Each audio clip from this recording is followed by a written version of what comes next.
والذين لا يدعون مع الله إلها آخر ولا يقتلون النفس التي حرم الله إلا بالحق ولا يزنون ومن يفعل ذلك يلقى أثاما।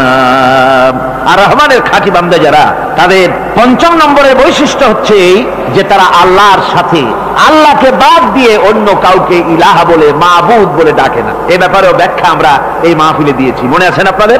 আল্লাহ ছাড়া অন্য কাউকে ইলাহা বলে ডাকা যাবে না। ওয়ালা ইয়াকতুলুনা আন-নাফসাল্লাতী হারামাল্লাহু ইল্লা বিল হক। আর আল্লাহ যে সমস্ত প্রাণকে, আর ওই লোকেরা যারা নাকি আল্লাহ ছাড়া, ইমাম রহমানের বান্দা যারা, তারা একদিকে তো আল্লাহ ছাড়া অন্য কাউকে ডাকে না, মাবুদ বলে স্বীকার করে না, অন্যদিকে আল্লাহর হারাম করা প্রাণগুলিকে তারা ধ্বংস করে না। অর্থাৎ আল্লাহ যাদেরকে হত্যা করতে নিষেধ করেছেন, প্রাণীদেরকে হত্যা করতে, মানুষ হত্যা করতে নিষেধ করেছেন, আল্লাহর নিষেধ, আল্লাহ যেগুলি জায়েজ করেছেন সেগুলি বাদ দিয়ে হত্যা করা, এগুলি তারা করে না। ওয়ালা ইয়াজনুন, আর তারা জেনা ব্যভিচারেও লিপ্ত হয় না। এটা হচ্ছে যে এই সমস্ত লোকগুলি তারা গুনাহ থেকে মুক্ত থাকতে চেষ্টা করে, তারা আল্লাহ ছাড়া আর কাউকে রব বলে ডাকে না, ইলাহ বলে ডাকে না, মাবুদ বলে ডাকে না। হযরত ইবনে মাসউদ রাদিয়াল্লাহু তাআলা আনহু বলেছেন, তিনি রাসূল পাক সাল্লাল্লাহু আলাইহি ওয়াসাল্লামের কাছে জিজ্ঞেস করেছিলেন, হে রাসূল, সবচেয়ে বড় গুনাহ কি? হুজুর বলেছেন সবচেয়ে বড় গুনাহ তিনটা। সবচেয়ে বড় গুনাহটা কয়টা? রাসূল পাক সাল্লাল্লাহু আলাইহি ওয়াসাল্লাম বলেছেন সবচেয়ে বড় গুনাহ হচ্ছে তিনটি। একটি হচ্ছে, তুমি যদি কাউকে আল্লাহর সমতুল্য প্রতিদ্বন্দ্বী বানিয়ে যদি তার কাছে কিছু চাও, তাহলে এটা সবচেয়ে বড় গুনাহ। সন্তান দিতে পারেন আল্লাহ, তোমাকে রোগমুক্ত করতে পারেন আল্লাহ, আল্লাহ যা করতে পারেন এই সব বিষয়গুলি যদি মানুষের কাছে চাও, তাহলে তুমি আল্লাহর জায়গায় তাকে বসালে, এটা সবচেয়ে বড় গুনাহ। আর 2 নম্বরের গুনাহ হচ্ছে, নিজের সন্তান তোমার খাবার খাবে, তোমার খাবারে সন্তান ভাগ বসাবে, এই ভয়তে সন্তানকে হত্যা করা, এটাও বিরাট পাপ। আর 3 নম্বরে হচ্ছে প্রতিবেশীর স্ত্রীর সঙ্গে জেনা করা, এটা হলো আরেকটি। মোট 3টি গুনাহ বলেছেন রাসূলুল্লাহ, সবচাইতে মারাত্মক গুনাহ। তার মধ্যে এই গুনাহগুলি তো আমাদের সমাজে চালু আছে। একদিকে সমাজের ভেতরে রয়েছে আল্লাহ ছাড়া মানুষের কাছে, মাজারের কাছে গিয়া, কবরের কাছে গিয়া, কবরওয়ালার কাছে চাওয়ার এই রেওয়াজ চালু আছে। এই রেওয়াজ কি চট্টগ্রামে কমেছে না বেড়েছে? কমেছে। জোরে কোন আলহামদুলিল্লাহ। কমে গিয়েছে, আগের তুলনায় বহুত কমেছে। যারা এই মাজারকে নিয়ে ব্যবসা করে, তারা অনেকে বলেছেন যে আমাদের ইনকাম আগে যা ছিল তার থেকে 4 আনায় নেমে গিয়েছে, 12 আনাই শেষ। জোরে কোন আলহামদুলিল্লাহ। জোরে বলেন আলহামদুলিল্লাহ।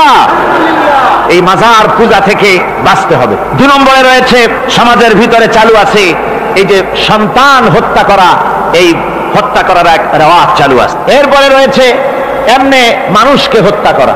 কলেজ ইউনিভার্সিটিতে যেভাবে মানুষ হত্যা করা হচ্ছে, এরা জানে না নিজের আদর্শকে প্রতিষ্ঠার জন্য আন্দাজ এবং অনুমানের উপরে ভিত্তি করে জেদ করে মানুষকে হত্যা করছে। কি বলেন, করে না?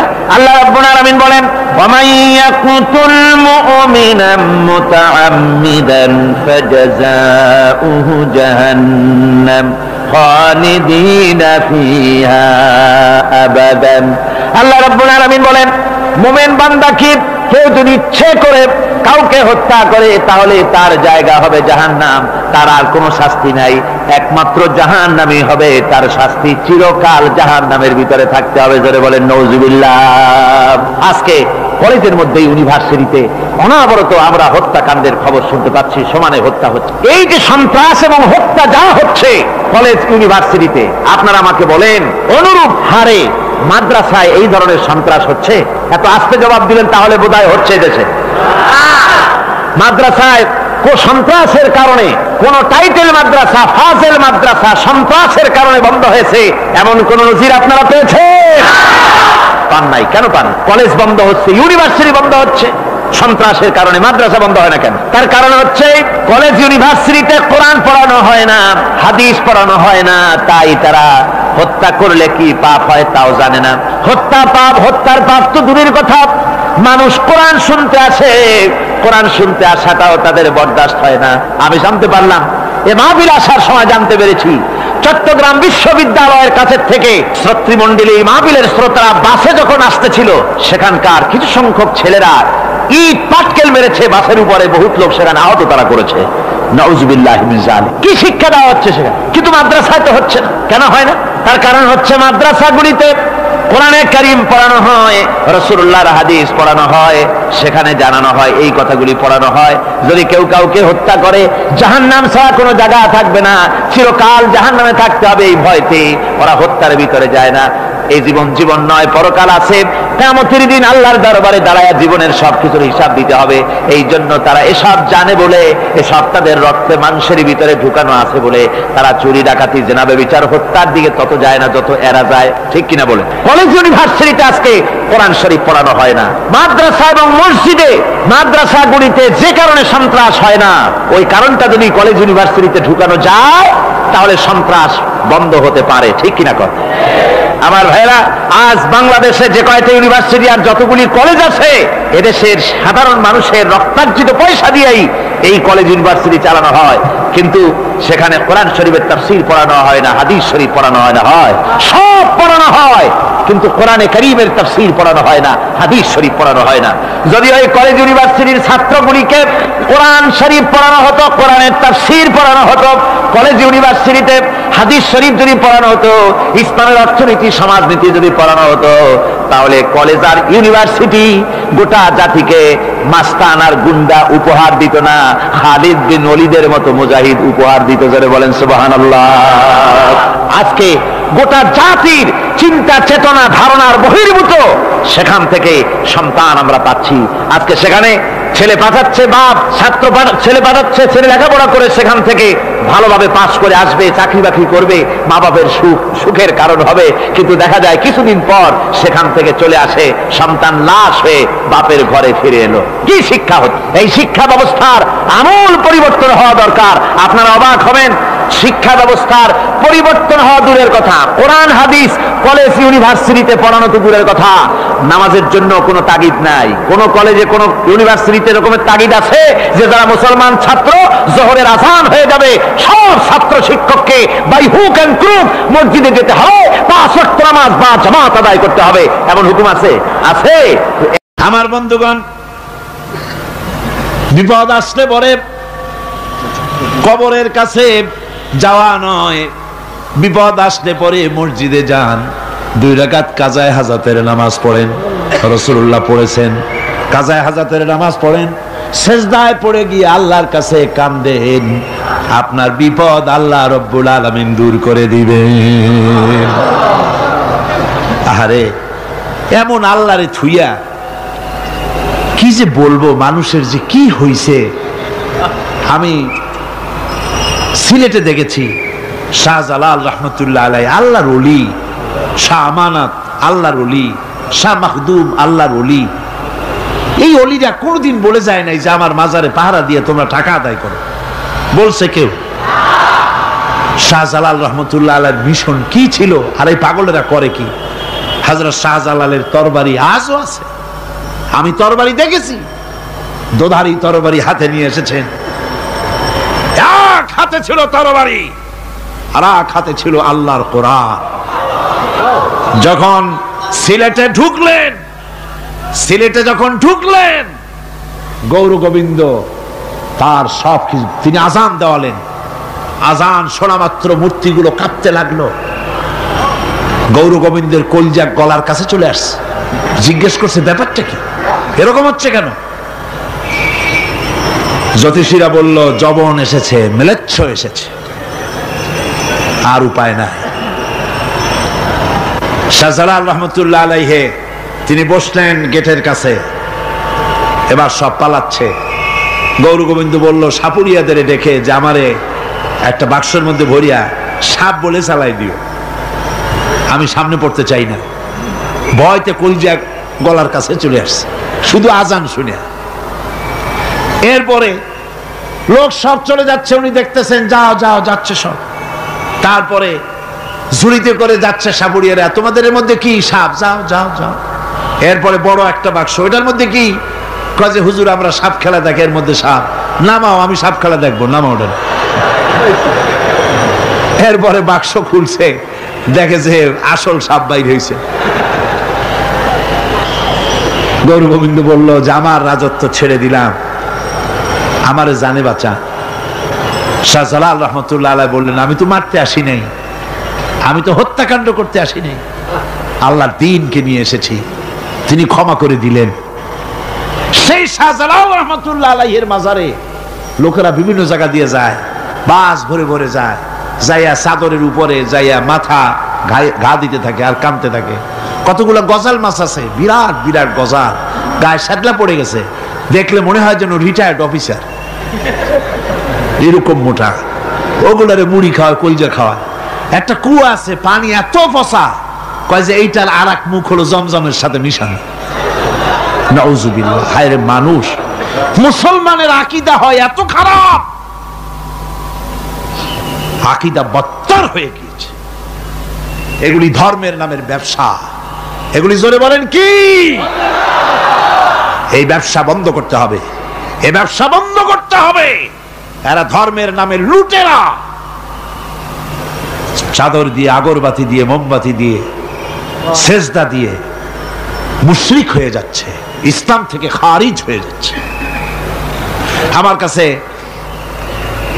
রিপোর্ট এসেছে প্রচন্ড ভিড়ে মানুষের কষ্ট হচ্ছে, তো কি করা যাবে?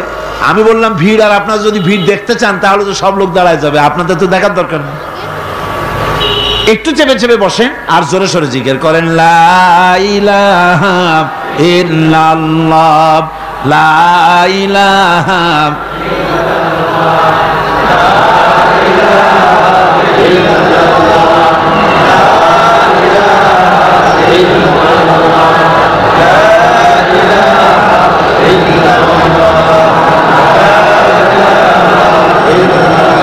আপনি কিন্তু বসেই এগোতে পারতেন, দাঁড়ালে পরে ডিস্টার্ব হয়, হাঁটলে পরে ডিস্টার্ব হয়।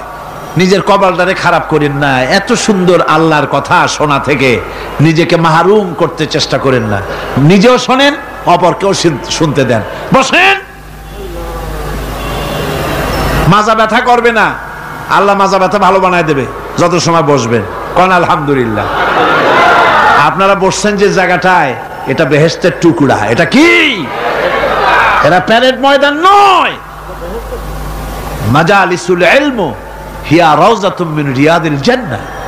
হযরত আলী বলেছেন, যেখানে ইলম চর্চা হয়, কোরআন আলোচনা হয়, হাদিস আলোচনা হয়, সেটা কোনো সাধারণ জায়গা না, সেটা জান্নাতের টুকরা হয়ে যায়। জোরে বলেন সুবহানাল্লাহ। কাজী বেহেশত থেকে শয়তানের জন্য বাইর করিয়া না দেয়, সতর্ক থাকেন। শয়তান কি চায় যে আপনি সারাক্ষণ শোনেন? কি কোন চায়? চায় না। শয়তানের খপ্পরে পড়েন না, বসেন আর শোনেন। ইমানদার যখন বিপদে জর্জরিত হতে থাকে তখন সে ভেঙে পড়ে না, তখন অন্ধকারের, বিপদের অন্ধকার বিদীর্ণ করে আলোর এক প্রভা তার চোখের সামনে উদ্ভাসিত হয়ে ওঠে। সেটা কি? সেটা হলো আল্লাহ রাব্বুল আলামিনের বাণী, ফাইন্না মাআল উসরি ইউসরান, ইন্না মাআল উসরি ইউসরা। আল্লাহ পাক বলেন, জেনে রাখো, দুঃখ এবং কষ্টের সাথে রয়েছে সুযোগ আর সুবিধা, আর অসচ্ছলতার সাথে রয়েছে উদার সচ্ছলতা। জোরে কোন সুবহানাল্লাহ। কাজে ভয় পাওয়ার কারণ নাই, হতাশ হওয়ার কারণ নাই। মন আশায় বুক বেঁধে রাখো। গুনাহ করেছো, হতাশ হয়ো না। যুবকদের গুনাহ করা স্বাভাবিক। ইউনিভার্সিটির ছাত্র, কলেজের ছাত্র, প্রফেসর, শিক্ষক, অফিসার ঘুষ খেয়েছেন, জিনা করা হয়েছে, মদ খাওয়া হয়েছে, মিথ্যা কথা বলা হয়েছে, যাই কিছু করেন না কেন ভয় পাওয়ার কারণ নাই, নিরাশ হওয়ার কোনো দরকার নাই। আল্লাহ পাক ডেকে বলেছেন, কুল ইয়া ইবাদিয়াল্লাযীনা আসরাফু আলা আনফুসিহিম লা তাকনাতু মির রাহমাতিল্লাহ। আরে আমার আল্লাহর মতো এত ভালো আর কেউ আছে? এত দরদ আর কারো আছে? আমার আল্লাহ বলেন, ও নবী, আপনি শুনায় দেন,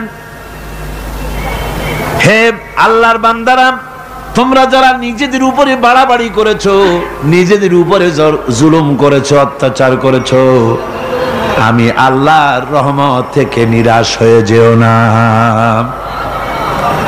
মানুষ যদি অপরাধ করে, বাপের সাথে অপরাধ করেছে, মায়ের সাথে অপরাধ করেছে। মা বাবা সন্তানের চাইতে এত বড় কল্যাণকামী তো আর কেউ নাই। কিন্তু মা বাবা কোনোদিন বলে না আয় আমার ছেলে তোরে মাফ করে দেই, এরকম বলে নাকি? মন চায় ছেলে যদি মাপ চাইতো খুশি হয়ে মাফ করে দিতাম, কিন্তু কেন যে আসে না, ডাকে না যে আয় মাফ করে দেই। মা বাপ আপনাকে এত ভালোবাসে, সেই মা বাপও আপনাকে বলে না যে আয় মাফ করে দেই। আমার আল্লাহ হচ্ছেন এমন আল্লাহ, আল্লাহ রাব্বুল আলামিন ডাকেন, এ বান্দা খুন করেছিস ফিরে আয়, জিনা করেছিস ফিরে আয়, হত্যা করেছিস ফিরে আয়, চুরি করেছিস ফিরে আয়, কুফরি করেছিস ফিরে আয়, সুদ খেয়েছিস, ঘুষ খেয়েছিস, মদ খেয়েছিস ফিরে আয়। এসে আমার দরবারে চোখের পানি ফেল, আমার দরবারে কাঁদাকাটি কর। ইন্নাল্লাহা ইয়াগফিরুয যুনুবা জামিআ ইন্নাহু হুয়াল গফুরুর রহিম। আমার দরবারে চোখের পানি ফেলে কান, আমি রব্বুল আলামিন জিন্দেগীর গুনাহ মাফ করে দেব। সুবহানাল্লাহ কোন, সুবহানাল্লাহ কোন। আমার কাছে কান, চোখের পানি ফেল। আল্লাহ রাব্বুল আলামিনের কাছে বান্দার দুইটা ফোঁটা বেশি প্রিয়। একটা হলো জিহাদের ময়দানে যে রক্ত ফোঁটা দেওয়া হয়, এটা আল্লাহর কাছে প্রিয়। আর আল্লাহর ভয়তে গুনার জন্য লজ্জা করে অনুশোচনা করে বান্দা যখন চোখের পানি ছেড়ে দেয়, আল্লাহর কাছে এটা অত্যন্ত প্রিয়। নবীজি বলেছেন, বান্দা যখন গুনার ভয়তে, আল্লাহর ভয়তে, জাহান্নামের ভয়তে অনুশোচনা করে যখন চোখ দিয়া পানি ছেড়ে দেয়, ওই চোখের পানি নাকের অর্ধেক আসতে না আসতে আল্লাহ রাব্বুল আলামিন বান্দারে মাফ করে দেন। আল্লাহ বরদাস্ত করতে পারেন না যে বান্দা কান্দু। আমার ভাইরা, আল্লাহ রহমত এই পৃথিবীতে, আল্লাহর রহমতকে 100 ভাগ করা হয়েছে। আল্লাহ রহমতের কত ভাগ? এই 100 ভাগের 1 ভাগ সারা পৃথিবীতে ছড়াই দেওয়া হয়েছে। আর 99 ভাগ কার কাছে? আল্লাহর কাছে। একটা ভাগ দুনিয়া ছড়ানো হয়েছে আদম আলাইহিস সালাম থেকে নিয়ে এই পর্যন্ত, এখান থেকে নিয়ে কিয়ামত পর্যন্ত পৃথিবীতে যত মানুষ আসবে, যত প্রাণী আসবে, তাদের মধ্যে প্রাণী জগতেও গাবি তার বাছুরকে ভালোবাসে ঠিক কিনা, হাতি তার বাচ্চাকে ভালোবাসে ঠিক কিনা, মুরগি তার বাচ্চাকে ভালোবাসে কিনা, প্রত্যেক মাই তার সন্তানকে ভালোবাসে মানুষের মতো। এই ভালোবাসা, স্নেহ, এই মমতা, এই করুণা, এই মহব্বত একটা ভাগ দুনিয়ায় দেওয়ার পর আপনি আর আমি যতটুকুন ভাগে পেয়েছি, সেই মহব্বতে, স্ত্রীর মহব্বতে অস্থির, মায়ের মহব্বতে অস্থির, সন্তানের মহব্বতে অস্থির। এখন চিন্তা করেন, একটা ভাগ সারা পৃথিবীতে বিতরণ করার পর যেটুক পেয়েছি, তাতে যদি এত মহব্বত হয়, তাহলে এর 99 ভাগ মহব্বত যে আল্লাহর কাছে জমা আছে, এই বান্দার জন্য তার কত মহব্বত, এই বান্দার জন্য কত করুণা তার, কত মহব্বত তার, কত দয়া তার। এজন্য আল্লাহ রাব্বুল আলামিন বলেছেন, নাব্বি ইবাদি আন্নি আনাল গফুরুর রহিম। ও আমার নবী, সুসংবাদ দিয়ে দাও, বান্দাদেরকে শোনায় দাও যে আমি আল্লাহ তাআলা ক্ষমাশীল আর দয়াবান। হুজুর কাঁদতেছিলেন, হযরত ওমর রাদিয়াল্লাহু তাআলা আনহু এসে দেখেন হুজুর একা কাঁদতেছে। হুজুর জিজ্ঞেস করছেন, হযরত ওমর জিজ্ঞেস করলেন, হুজুর আপনি কাঁদেন কেন একা একা? হযরত ওমর বলেন, আমি যখন প্রশ্ন করলাম, নবীজি বললেন, আমার কাছে কিছু আগে জিবরাইল এসেছিলেন। জিবরাইল এসে আমাকে বললেন, আল্লাহ পাক বলেছেন, হে আমার নবী, ইসলামের ভিতরে থেকে যে সমস্ত মানুষগুলো ইসলামের ভিতরে থেকে চুল আর দাড়ি পাকায় দিছে, কিয়ামতের দিন এই লোকগুলারে আমি শাস্তি দিতে আমার শরম হবে। হযরত ওমর বলেন, হুজুর উম্মতের জন্য কত বড় খোঁজ খবর এটা, আর আপনি কাঁদতেছেন। হুজুর বলেন, ওমর তুমি জানো না, আমার কান্নার কারণ ভিন্ন। আমার কান্নার কারণ হলো যে আল্লাহ রাব্বুল আলামিন কিয়ামতের দিন দাড়ি চুল পাকা বান্দারে শাস্তি দিতে শরম করবেন, সেই দাড়ি চুল পাকা বান্দাগুলি আল্লাহর সাথে নাফরমানি করতে শরম করে না। আমি এই লজ্জায় কাঁদতেছি ভাইরা। হুজুর আল্লাহ পাক বলেন, ও আমার নবী, রাতের আধারে যখন একটা বুড়া আমার দরবারে হাত উঁচু করে, একটা বুড়া মানুষ রাতের আধারে যখন আমার দরবারে হাত উঁচু করে আর যখন বলতে থাকে রব্বুনা আলামিন, আমার পেছনের জীবনটা বড় খারাপ করেছি, এমন কোন কাজ জীবনে করি নাই যা তোমার কাছে কিছু দাবি করতে পারি, সব রকমের নাফরমানি করেছি, আজ আমি বুড়া হয়ে গেছি, কামাই করতে পারি না, ছেলে আমাকে চোখে দেখতে পারে না, পুত্রবধূ আমাকে ঘরে জায়গা দেয় না, আমার স্ত্রী আমাকে দেখতে পারে না, রোজগার করতে পারি না, হাঁটতে পারি না, চলতে পারি না, সবার কাছে আমি তিতা হয়ে গেছি, আমি দাঁড়াতে পারি না, কোমরে ব্যথা পাই, হাঁটুতে ব্যথা পাই, চলতে পারি না, কানে শুনতে পাই না, চোখে দেখতে পারি না, আর তোমার কাছে কিছু চাইয়া নেব এমন ভালো কাজও করি নাই।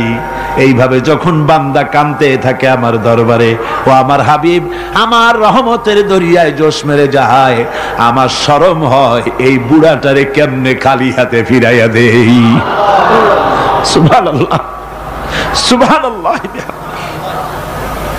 আমার আল্লাহর এত দয়া, আমার আল্লাহর এত মায়া, এত মোহাব্বত।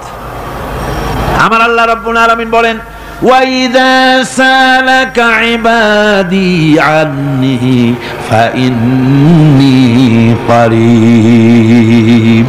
ও আমার হাবিব, আমার বান্দা আমার ব্যাপারে প্রশ্ন করে, আমি বান্দার একদম নিকটে।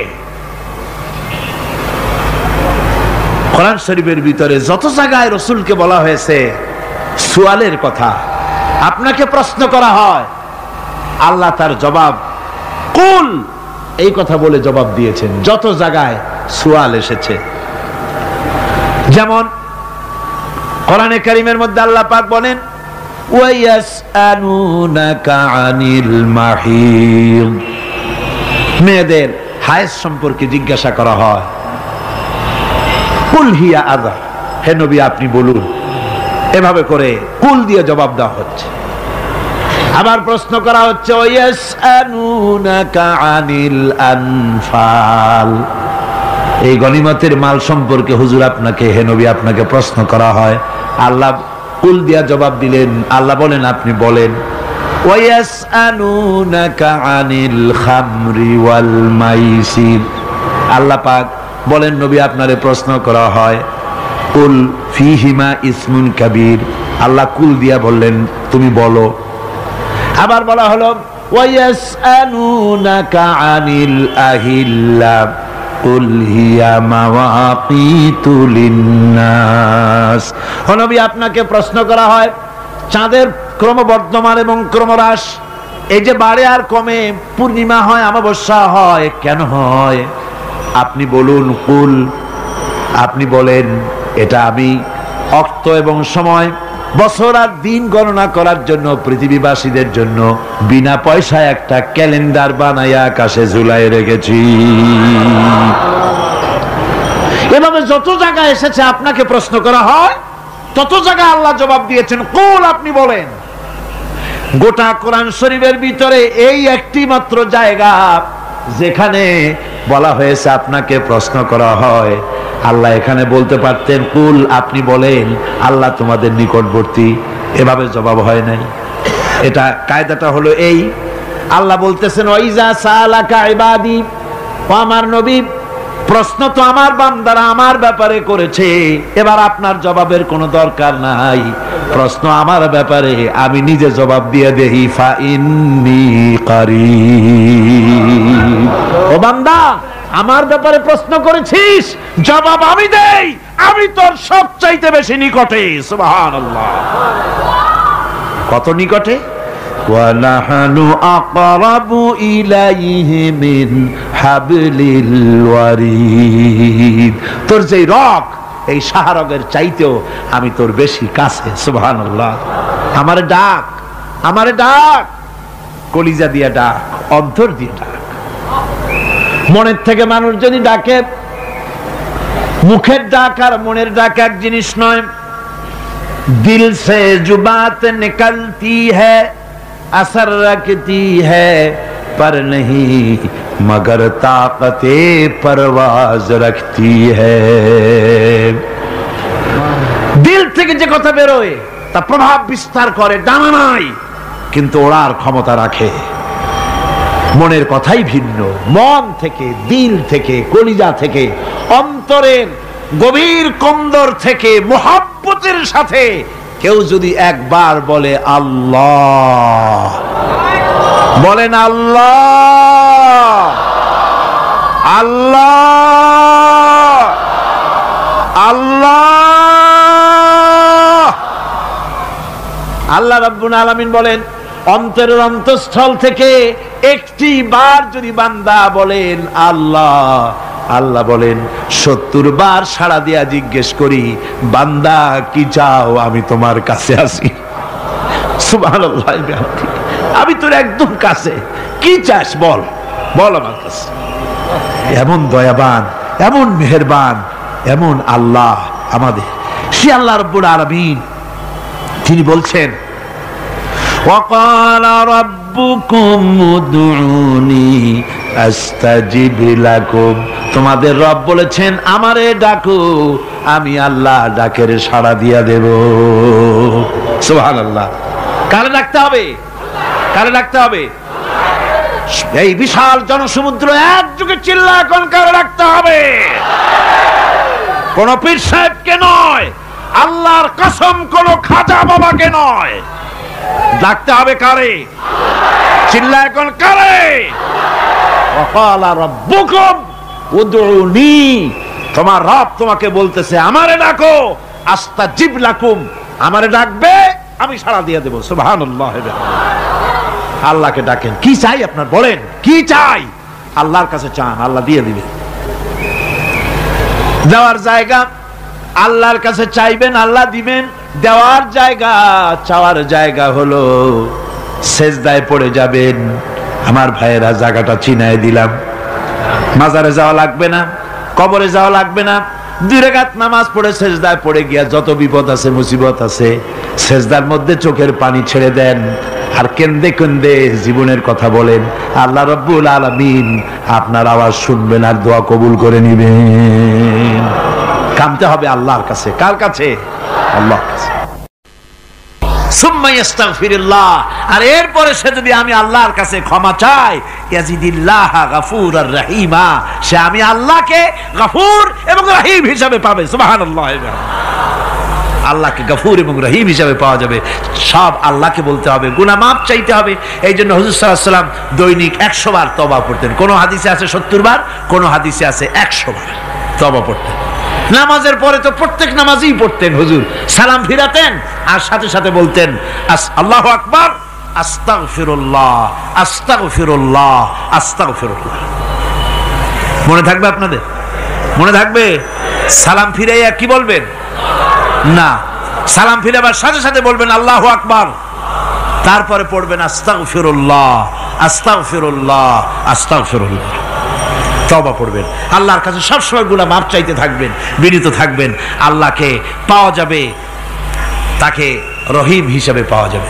সুতরাং ঈমান বিল্লাহ, আল্লাহর প্রতি ঈমান আনলে পরে 4th নম্বরের যে উপকারটা হবে সেটা হলো হতাশায় ভুগবে না, নিরাশায় ভুগবে না, আশায় বুক বেঁধে উঠবে, ঈমান মজবুত হবে, আল্লাহর কাছে মানুষ বিনয়ী হয়ে যাবে।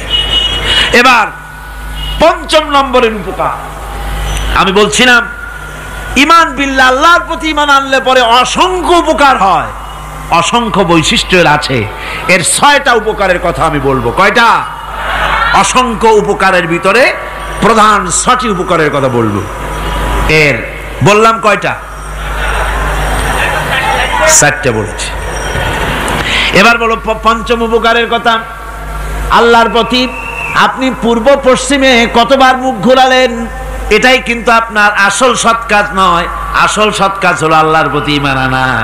এই ঈমানের ব্যাপারে 3টা দিন আমরা পার করে দিলাম, এখনো কথা শেষ হয় নাই।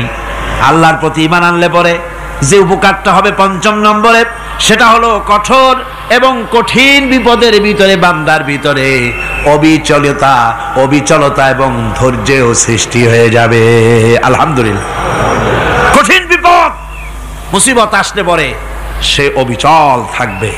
সারা দুনিয়ার বিপদ আপদ, শত্রুতা, দুঃখ, কষ্ট, মুসিবত, জুলুম, নির্যাতন সবকিছু পাহাড়ের মতো উঁচু হয়ে তাকে ঘিরে ফেলবে, কিন্তু তাকে এক চুলও নাড়াতে পারবে না। আলহামদুলিল্লাহ। সারা পৃথিবী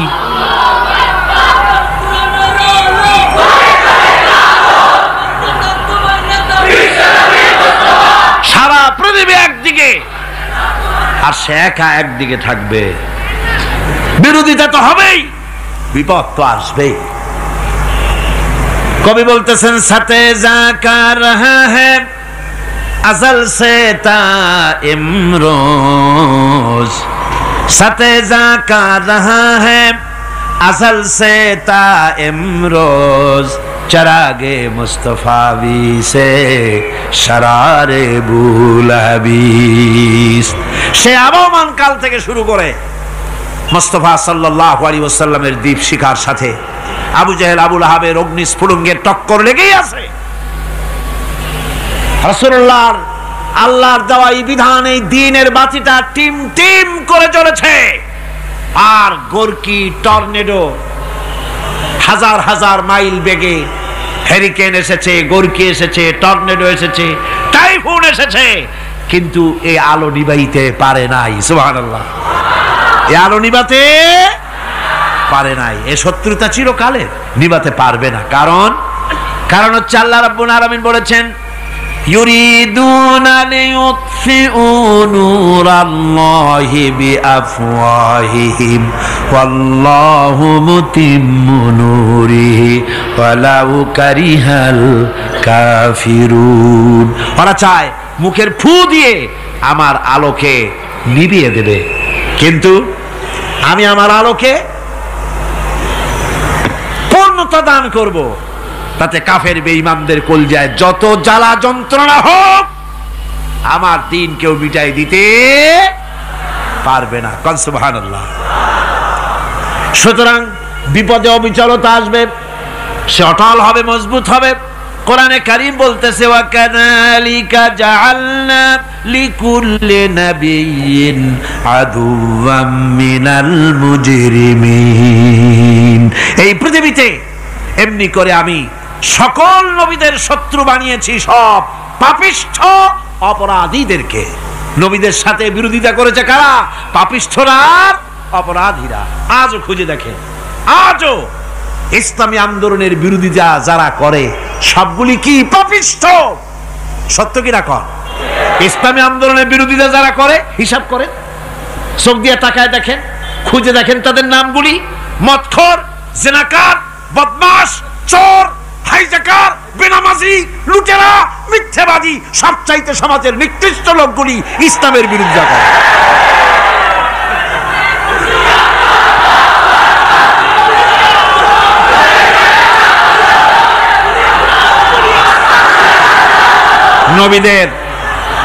নবীদের শত্রু আল্লাহ বলেন সব যুগে নবীদের সাথে শত্রুতা করেছে পাপিষ্ঠরা।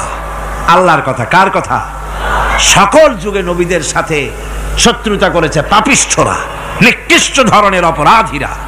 সুতরাং নবী রাসূলদের অবস্থা যখন এই, তখন দ্বীনের দাওয়াত যারাই দেবে তাদের কিসমত এরকম হবেই। এই বাধার মোকাবেলা তাদেরও করতে হবে। এই যে বাধাটা আসে, এই যে মারে,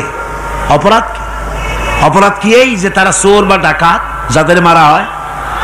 আল্লাহ রাব্বুল আলামিন বলেন অপরাধ হলো ওয়ামা নাকামু মিনহুম ইল্লা আইয়ুমিনু বিল্লাহিল আজিজিল হামিদ। অপরাধ হচ্ছে ঈমানদার লোকদের উপরে নির্যাতন চালিয়েছে, অন্য কোনো কারণে নয়। কারণ একটাই, তারা আল্লাহর জমিনে আল্লাহর দ্বীন প্রতিষ্ঠা করতে চেয়েছে, আর কোনো অপরাধ না। জমিন আল্লাহর, জমিন কার?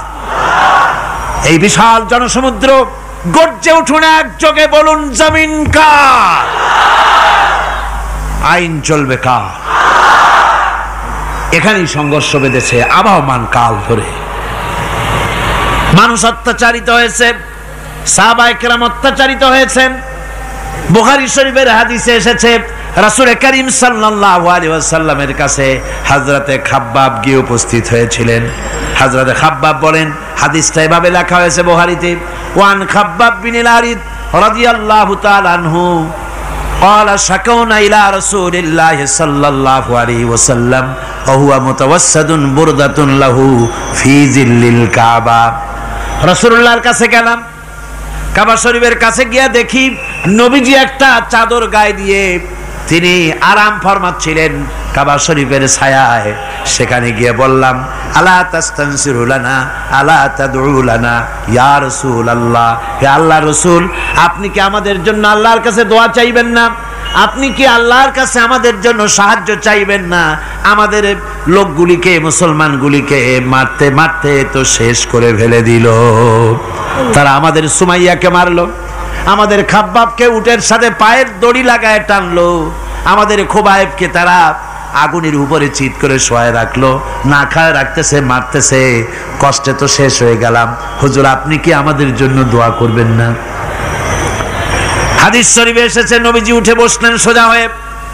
নবীজি বলেন, ও আমার সাহাবী, ও খাব্বাব, শোনো, তোমাদের আগে এই পৃথিবীতে যারা দ্বীনের দাওয়াত দিতে এসেছিলেন তাদেরকে সমকালীন রাষ্ট্রশক্তি, সমাজ শক্তি তাদেরকে ধরত। ফায়ুখাজুর রাজুলো, তাদেরকে তারা ধরত।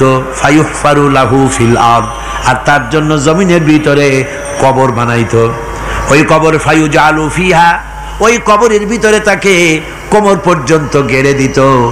সুম্মা ইউতা বিল মানশার, এরপরে করাত আনতো।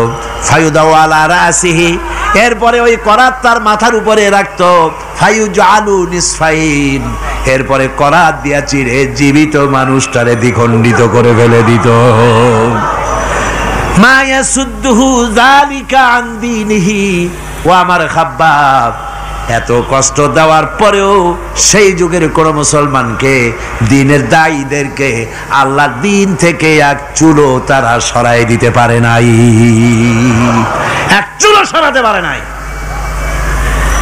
ওয়াল্লাহি, ও খাব্বাব, আমি আমার আল্লাহর নামে কসম করে বলছি, লা ইউতাম্মান্নাল্লাহু হাযাল আমরা হাত্তা ইয়াসিরার রাকিবু মিন সানা ইলা হাযরামাউত। আমি কসম করে বলি, আল্লাহ রাব্বুল আলামিনের এই সানা থেকে হাজারামত পর্যন্ত লোকেরা যাতায়াত করবে, সুন্দরী রমণীরা গমন করবে, সদাগরেরা যাতায়াত করবে, টাকা নিয়া পয়সা নিয়া যাতায়াত করবে।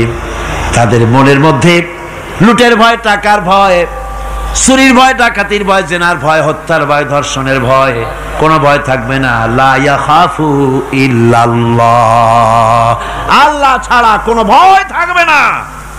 এমন একটা সমাজ, এমন একটা সময় আসবে। ওয়ালাকিন্নাকুম তাস্তাজিলুন, অথচ খুব তাড়াহুড়ো তোমরা করতেছো। তাড়াহুড়ো করো না, সময় আসবে ইনশাআল্লাহ। আর সে সময় আসছিল মদিনায়, আসে নাই? আসে নাই? সুতরাং আজও চট্টগ্রামের এই বিশাল জনসমুদ্রকে বলতে চাই, নির্যাতন, স্বৈরাচার, জুলুম, অত্যাচার, হত্যাকাণ্ড যা কিছু ঘটতেছে, ধৈর্য ধরুন, আন্দোলনে শরীক হন, জান বাজি রাখুন। এ বাংলাদেশেও আগামী যে পার্লামেন্ট হবে, আগামী জাতীয় নির্বাচনে যে পার্লামেন্ট তৈরি হবে, ইনশাআল্লাহ সেই পার্লামেন্ট হবে কোরআনের পার্লামেন্ট, ইনশাআল্লাহ।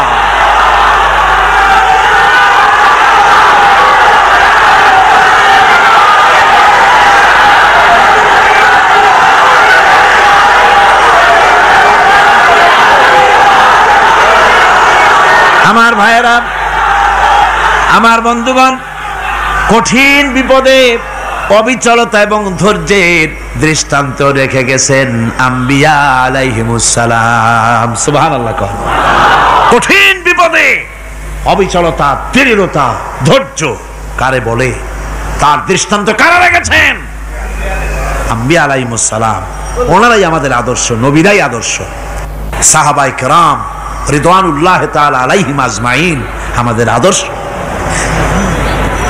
ভাইরা আমার, মুসা আলাইহিস সালামকে ফেরাউন যখন ঘিরে ফেলে দিল, কোরআনের সব কথা গল্প গুজবার ইতিহাসের জন্য লেখা হয় নাই।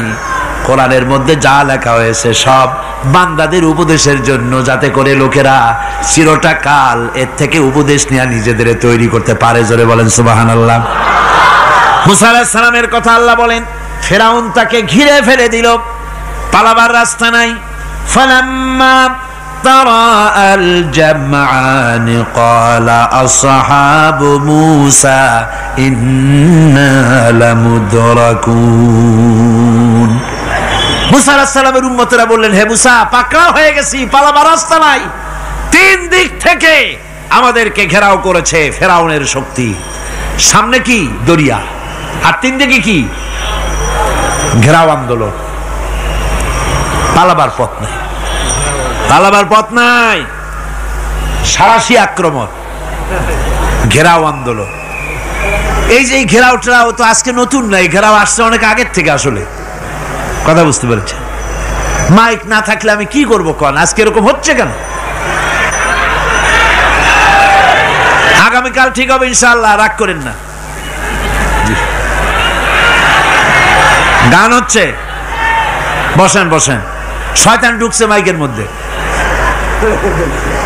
অনেক সময় হয় কি, মাইকের হাই পাওয়ারের যে মেশিন আছে, এর ভিতরে ইথার থেকে রেডিওর ওই গানগুলি ওর মধ্যে ঢুকে পড়ে। কথা বুঝতে পেরেছেন? এই জন্য শয়তান তো আর বসে থাকে না, ওরও তো কিছু করার আছে।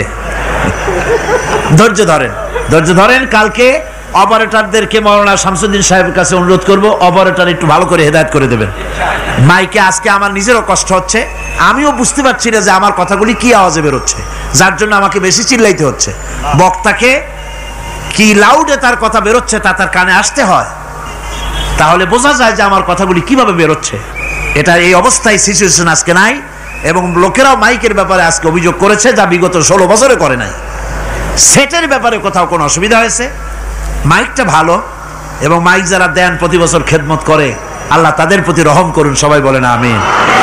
এদেরকে রাগ করে পথে পাই আবার মারধর করেন না। সিলেটের যে তাফসির মাহফিল হয়, বিগত 19 বছর তাফসির করেছি একটানা, এবার 20 বছর পুরো হবে ইনশাআল্লাহ। সিলেটে একটানা 20 বছর তাফসির করতেছি সেখানে।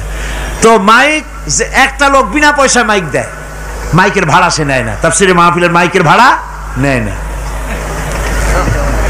যে বছর এরশাদ সরকার আমাকে প্লেন থেকে নামতে দিল না, আপনাদের মনে আছে? সিলেট থেকে ফিরাই দিল। এই খবরটা মাইকম্যান যখন শুনেছে যে আমাকে নামতে দেয় নাই, ফিরাই দেওয়া হয়েছে, সাথে সাথে স্ট্রোক করেছে, হার্ট ফেল করে দুনিয়া থেকে বিদায় হয়ে গিয়েছে। সিলেটে তাফসির হতে পারবে না এই কথা সে বরদাস্ত করতে পারে নাই।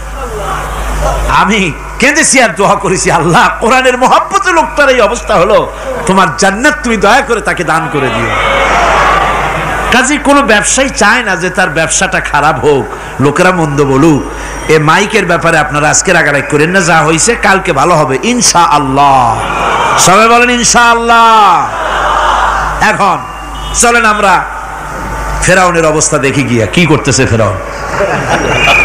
মুসা আলাইহিস সালামকে ঘেরাও করে ফেলেছে, পালাবার উপায় নাই। একদিকে দরিয়া, তিন দিকে ফেরাউনের শক্তি। এই যে ঘেরাও টেরাও মানে নতুন তো না, ধর্মঘট নতুন না, এ পুরানা জিনিস। এই পৃথিবীতে সর্বপ্রথম ধর্মঘট কিসের উপরে হয়েছে জানেন? এই পৃথিবীর প্রথম ধর্মঘট হয়েছে পেঁয়াজ, রসুন আর ডাইলের উপরে, মুসা আলাইহিস সালামের জামানায়। লান নাসবিরা আলা তাআমিন ওয়াহিদ, আমরা এক রকমের খাদ্য আর খাবো না, আমাদের পেঁয়াজ দেওয়া লাগবে, ডাল দেওয়া লাগবে, রসুন দেওয়া লাগবে। সর্বপ্রথম ধর্মঘট হয় মুসা আলাইহিস সালামের জামানায়, সেখান থেকে শুরু হয়েছে। কিন্তু মশাল মিছিল যে আসলো কই থেকে, এইটা আমি খুঁজে পাইনি। পরে প্রত্যেকটা জিনিসের তো ইতিহাস আছে, আমি খুঁজতে খুঁজতে পেলাম। আমি জানি না এর ইতিহাস মূলে কোথায়, কিন্তু আমি যদ্দূর খুঁজে পাইছি সেটা হলো মশাল মিছিলের আবিষ্কার হয়েছে লঙ্কায় রাবণের সময়। হনুমানের লেজে আগুন দিয়া তারপরে লঙ্কা কাণ্ড ঘষালো, নামই আছে লঙ্কা কাণ্ড। হনুমানেরা লেজে আগুন দিয়ে রাবণ যে লঙ্কায় মশাল মিছিল করেছিল হনুমানরে দিয়া, ওই হনুমানের ওই সিস্টেমটা এখনো আমাদের দেশে চালু আছে। এইটা আসলে কোন ভদ্রলোকের এই মিছিল হওয়া উচিত না। আগুন নিয়ে কিসের মিছিল? আগুন হলো জাহান্নামের প্রতীক। আগুন কিসের প্রতীক? জাহান্নামের প্রতীক। যদিও আমাদের উপকারে লাগে, কাজে লাগে। সুতরাং আমরা যা করব প্রত্যেকটা জিনিসের পেছনে সুন্নতে নববীর কোনো না কিছু থাকতে হবে। কথা বুঝতে পেরেছেন? 3 দিক থেকে ঘেরাও হয়ে গেছে, পালাবার কোনো রাস্তা নেই। হযরতে মুসা আলাইহিস সালামের কাছে উম্মতরা বললেন, পালাবার তো কোনো পথ নাই, এখন উপায়টা কি? আমাদের তো আর উপায় নাই। মুসা আলাইহিস সালাম দেখেন বিপদে পড়ে গেছেন, কিন্তু ধৈর্য হারান নাই, ভয় পান নাই। ভয় পাইছিলেন? ভয় পেয়েছেন? প্রশ্নই ওঠে না। মুসা আলাইহিস সালাম আল্লাহ পাক যাদেরকে বলেছেন উলুল আযম রাসূল, যাদের বলেছেন তার মধ্যে হযরত মুসা একজন উলুল আযম পয়গম্বর। চারটিখানি কথা না, আল্লাহ কথা বলছেন তার সাথে, কালিমুল্লাহ তিনি। সুবহানাল্লাহ। কর মুসা আলাইহিস সালাম শোনালেন, কাল্লা ইন্না মাইয়া রাব্বি সায়াহদিন। কখনো নয়, আমার উম্মতেরা ভয় পেও না, আমার রব অবশ্যই আমাকে পথ দেখাবেন। সুবহানাল্লাহ। 3 দিক থেকে শত্রু, একদিকে দরিয়া, পালাবার কোন রাস্তা নাই। সেখানে দৃঢ়তার সাথে তিনি বলছেন, অবশ্যই আমার আল্লাহ আমারে পথ দেখাবে। সুবহানাল্লাহ। নবীরা এই দৃঢ়তা দেখিয়েছেন, অবিচলতা দেখাইছেন। আল্লাহ পাক মুসা আলাইহিস সালাম যখন এই দৃঢ়তা দেখালেন, এই অবিচলতা দেখালেন, সঙ্গে সঙ্গে জিবরাইল এসে হাজির হয়ে গেলেন। আল্লাহ পাক বলেন, ফাআওহাইনা ইলা মুসা আন আদরিব বিআসাকাল বাহরা ফানফালাকা ফাকানা কুল্লু ফিরকিন কাত্তাউদিল আযীম। মুসা আলাইহিস সালামকে আমি ওহী নাজিল করলাম, তাকে বললাম হাতে যে লাঠি আছে এই লাঠি দিয়ে আঘাত করো দরিয়ার উপরে। দরিয়ার উপরে আঘাত করলেন, একটা রাস্তা হয় নাই, 12টা রাস্তা তৈরি হয়ে গেল। আর দেওয়ালগুলা পাহাড়ের মতো উঁচা হয়ে গেল। দরিয়ার ভিতরে পাহাড়ের মতো উঁচা, মজবুত 12টা রাস্তা। এবার মুসা আলাইহিস সালাম তার দলবল নিয়ে চললেন। আল্লাহ রাব্বুল আলামিন বলেন, ওয়া আনজাইনা মুসা ওয়া মান মাআহু আজমাইন। মুসা এবং তার সাথী সঙ্গীদেরকে আমি পার করে দিলাম। মুসা আলাইহিস সালাম এবং তার সাথী সঙ্গী নিয়ে যখন দরিয়ার মাঝখানে আসছে, ফেরাউন তার দলবল নিয়ে এসে গেছে। আসে দেখে নদীর মধ্যে রাস্তা। বাবা, খুব তো কায়দা। ও মনে করছে ওর বাজানের তৈরি করা ডিস্ট্রিক্ট বোর্ডের রাস্তা। ওর লোকজন নিয়ে নেমে গেছে দরিয়ার ভিতরে, ও আসছে মাঝখানে, মুসা আলাইহিস সালাম চলে গেছেন ওপার, দরিয়া পার। মাঝখানে যখন এসে গেল, আল্লাহ রাব্বুল আলামিন পানিকে অর্ডার করলেন কুন। আল্লাহর তো বটন টেপা লাগে না, মুখ দিয়া কোনো হুকুম করা লাগে না, শুধু বলেন কুন। যে ব্যাপারে কুন বলেন ফায়াকুন, সাথে সাথে হয়ে যায়। আল্লাহ বললেন কুন, আর অমনি রাস্তা বন্ধ হয়ে গেল। এবার তুফান শুরু হয়েছে নদীতে, ঢেউয়ের উপরে ঢেউ, মৌজুন কাল জিবাল, পাহাড়ের মতো উঁচু হয়ে হয়ে ঢেউ আসতেছে। দলবল ঘোড়া আর অস্ত্রপাতি যা ছিল সব মরিয়া শেষ। এবার ফেরাউন একা উপরে ওঠে আর নিচে নামে, পানি খেতে খেতে পেটের কাম সারা। জনমের খাওয়া খাইছে পানি, এখন জান যায়, বাঁচবার আর উপায় নাই, বাঁচবার আর উপায় নাই। ফেরাউন তার নিজের জীবন সম্পর্কে হতাশ হয়ে গেল। এবার ফেরাউন বলতেছে, আমানতু আন্নাহু লা ইলাহা ইল্লাল্লাযী আমানাত বিহি বানু ইসরাঈল। আমি ঈমান আনলাম, আমি ঈমান আনলাম আল্লাহ ছাড়া কোনো ইলাহা নাই। ওই আল্লাহর উপর ঈমান আনলাম যে আল্লাহর উপর ঈমান এনেছে বনি ইসরাঈলেরা। আল্লাহ যাতে ঠিক পায় যে কোন আল্লাহর উপর ঈমান আনছে। বনি ইসরাঈলের আল্লাহর উপর ঈমান আনলাম। আল্লাহ, এই তো মুসলমান হয়ে গেছি, এরপরও আমারে সুবাও কেন? আল্লাহ রাব্বুল আলামিন জবাবে বলেন আল আন, এখন ওয়াকাদ আসাইতা ক্বাবলু ওয়া কুনতা মিনাল মুফসিদিন, এখন ঈমান আনার কথা বলছো, অথচ যুগের পর যুগ, বছরের পর বছর ধরে আমার মানুষের উপরে মন গড়া আইন চালায়েছো, আমার পয়গম্বরের সাথে বেয়াদবি করেছো, আজ তোমাকে আমি ছাড়ছি না, তোমাকে আজকে ছেড়ে দেব না, আমি তোমাকে মারব। আর সমস্ত প্রাণীগুলিকে, স্থলচর প্রাণীগুলিকে আল্লাহ পাক অর্ডার দিয়া দিলেন, এই ফেরাউনের লাশকে ডুবাবি না, পচাবি না, খাবি না। আলিয়াউমা নুনাজ্জিকা বিবাদানিক, আমি তোমার শরীরে বাঁচায় দেব, পোকে খাবে না, পানিতে পচবে না, মাছে খাবে না, কুমিরে খাবে না, দুনিয়ার কোনো পশুতে খাবে না, আমি তোরে শুটকি বানাইয়া রাখবো, যাতে করে দুনিয়ার সমস্ত ফেরাউন যত যুগে যুগে আসে তোরে দেখে যেন হেদায়েত নিতে পারে। ফেরাউনকে আল্লাহ শুটকি বানায় রাখছে। আমি ফেরাউনদের লাশ দেখেছি ব্রিটিশ মিউজিয়ামে। ফেরাউন তো একটা না, অনেকগুলা, আসলটারে অবশ্য দেখিনি। ব্রিটিশ মিউজিয়ামে ওই ফেরাউনগুলার লাশ যখন অসুবিধা হয়, মমিগুলি, তখন ইংল্যান্ডে নিয়ে যায় চিকিৎসা করাবার জন্য। চোখ টোক আছে গর্তের ভিতরে, তারপরে চামড়া টামড়া হাড়ের সাথে মিশানো, ওইভাবে চেহারা দেখলে মনে হয় যে সত্যি ফেরাউনিগুলা।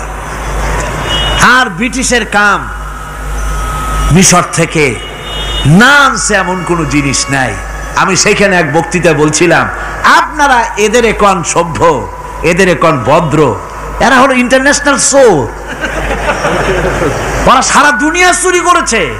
লন্ডনে বক্তৃতা করেছি, সারাটা দুনিয়া চুরি করছে, আমাদের দেশকে শোষণ করেছে, এই বিশাল ভূভাগকে শোষণ করে ইংল্যান্ডের দ্বীপটাকে তারা সাজাইছে। তারা ময়ূর সিংহাসনের, শাহজাহানের ময়ূর সিংহাসনের ময়ূরের বাম চোখে কোহিনূর মণি লাগাইছিলেন, শাহজাহান ময়ূরের ডান চোখে কোহিনূর মণি লাগায় নাই। কোহিনূর মণির অনেক দাম, আমি দেখে এসেছি মণি, এখন সেটা কুইন এলিজাবেথের মুকুটে শোভা পাচ্ছে।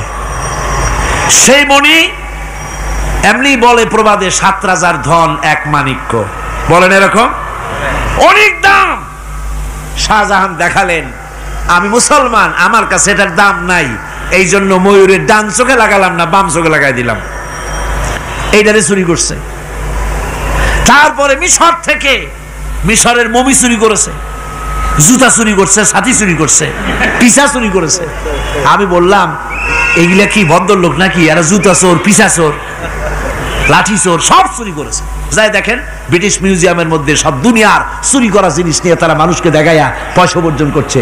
টিপু সুলতানের তরবারিটা পর্যন্ত চুরি করেছে। আজ পর্যন্ত ব্রিটিশ মিউজিয়ামে টিপু সুলতানের তরবারিটা আছে, আমি তরবারিটা দেখে এসেছি। আমার বন্ধুগণ, বলতেছিলাম যে পৃথিবীতে আল্লাহ রাব্বুল আলামিন নবীরা তাদের চরিত্র দিয়ে বিপদের মোকাবেলা করে, দুনিয়ার সামনে কঠিন বিপদের মোকাবেলা করে অবিচলতা, দৃঢ়তা দেখায় গেছেন যে কেমন করে এই পৃথিবীতে বিপদের সামনে মোকাবেলা করতে হয়। ধৈর্য ধরতে হবে, বিপদ আসবে পাহাড় সমান হয়ে, আপনাকে ধৈর্য ধারণ করতে হবে সেভাবে বুক বেঁধে। যেহেতু এটা যদি বিশ্বাস হয় যে আমার কিসমতে যা আছে তার থেকে বেশি কিছু হবে না, তাহলেই আপনার ধৈর্য আসবে, ভয় পাবেন না। কথা ঠিক কিনা কন? এবারে হযরত হুদ আলাইহিস সালাম সম্পর্কে আল্লাহ রাব্বুল আলামিন বলেন, হযরতে হুদকে যখন ষড়যন্ত্র হলো, কাফির বেঈমানেরা তাকে মেরে ফেলার জন্য যখন সরকারি ষড়যন্ত্রে লিপ্ত হয়ে গেল, হযরতে হুদ সমাজের এই চ্যালেঞ্জের মোকাবেলা করলেন। হযরত হুদ বলেন, ফাকিদুনি জামিআন সুম্মা লা তুনজিরুন ইন্নী তাওয়াক্কালতু আলাল্লাহি রাব্বি ওয়া রাব্বিকুম। তোমরা তোমাদের ষড়যন্ত্র আমার বিরুদ্ধে যত পারো আমার বিরুদ্ধে ষড়যন্ত্র চালাও, এতটুকু আমার অবকাশ দিও না। আমি এমন আল্লাহর উপরে ভরসা করেছি যার হাতের ভিতরে তোমাদেরও জান আর আমারও জান। যা পারো তাই করো। সরকার সমস্ত শক্তি একত্রিত হয়ে আমার মোকাবেলা করো। একদিকে হুদ আলাইহিস সালাম, আর একদিকে গোটা জাতি। হযরত হুদ ভয় পায় নাই। সুবহানাল্লাহ কোন। ঈমান বিল্লাহ মানুষের কলিজাকে এভাবে শক্ত করে দেয়। কোন আলহামদুলিল্লাহ। এবারে এই বিপদের, কঠিন বিপদের মোকাবেলা করে আমার রাসূল যে প্রমাণ দিয়া গেলেন, আমার রাসূল যে কঠিন বিপদের মোকাবেলা করলেন, ভাইয়ের আমার, হিজরতের রাতে সওর পাহাড়ের ভিতরে যখন তিনি আশ্রয় নিলেন, হযরতে আবু বকর সাথে ছিলেন। হযরতে আবু বকর রাদিয়াল্লাহু তাআলা আনহু বলেন, হুজুর আপনি দাঁড়ান, এটা তো পাহাড়িয়া গুহা, গুহার ভিতরে সাপ থাকতে পারে, বিচ্ছু থাকতে পারে, আমি আগে ঢুকি, বিপদ যদি হয় আমার উপর থেকে হয়ে যাক। গুহার ভিতরে নেমে গুহা সাফ করলেন। এরপরে হুজুরকে ডাকলেন, হুজুর তাশরীফ নিলেন গুহার ভিতরে। এরপরে হুজুর বললেন, আবু বকর পাহাড়ে হেঁটে হেঁটে 2-3টা পাহাড় পাড়ি দিয়া যাওয়া লাগে সূর পাহাড়ে। মদিনার সোজা রাস্তা হুজুর ধরেন নাই, মেসফালার পথ দিয়া জাবালে কেদোয়ার উপর দিয়া 3টা পাহাড় পাড়ি দিয়া তারপরে হুজুর গেলেন সূর পাহাড়ে। গুহার ভিতরে হুজুর তাশরীফ নিলেন। বললেন, আবু বকর তুমি বসো, তোমার উরুর উপরে মাথা রেখে আমি একটু আরাম করি। হযরতে আবু বকর বসলেন, হুজুর তার উরুর উপরে মাথা রেখে ঘুমায় গেলেন। আর এরপরে কাফির বেঈমানেরা তালাশ করতে করতে কাফেরেরা এসে গেল পায়ের চিহ্ন দেখে দেখে গর্তের কাছে। হযরত আবু বকর ভয়তে কেঁদে ফেললেন, আহারে আর তো উপায় নাই, এবার তো ধরা পড়ে গেছি, এবার নবীজিকে মেরে ফেলে দেবে। নবীর মহব্বতে, নিজের মহব্বতে নয়, নবীর মহব্বতে কাঁদতেছিলেন। হুজুর বলেন, হুজুরের ঘুম ভেঙে গেল। বলো, আবু বকর কাঁদো কেন? ছেলের কথা, মেয়ের কথা, বিবির কথা, বাড়ির কথা মনে পড়লো নাকি? হযরত আবু বকর বলেন, ইয়া রাসূলুল্লাহ, আল্লাহর কসম করে বলি, যেদিন ঈমান এনেছি এই কলিজার ভিতরে মা বাপ, স্ত্রী, পুত্র, পরিজন, এমনকি আমার নিজের জীবনের চাইতে আপনারে বেশি ভালোবাসি। তা কাঁদো কেন? কাঁদো কেন? হযরত আবু বকর বলেন, হুজুর ধরা পড়ে গেছি, কাফেররা এসে গেছে গর্তের কাছে, তাকালি আমাদের দেখতে পাবে, আমরা তো মাইনরিটি, ওরা তো মেজরিটি, আমরা তো ধরে মারি ফেলাই দেবে, আপনাকে মেরে ফেলে দেবে, এই জন্য কাঁদি। আল্লাহ রাব্বুল আলামিন, হুজুর তখন কি দৃঢ়তা, কি অবিচলতা, কি ধৈর্যের পাহাড় সম মনোবৃত্তি তখন দেখালেন।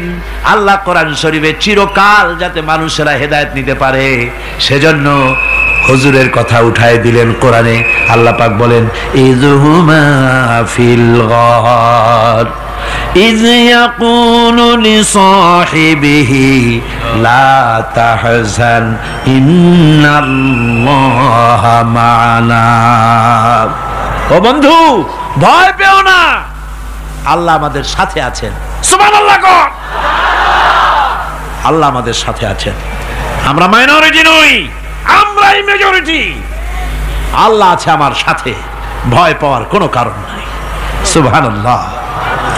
আল্লাহ পাক বলেন, ফাআনসালাল্লাহু সাকিনাতাহু আলাইহি ওয়া আইয়াদাহু বিজুনুদিন লাম তারাওহা।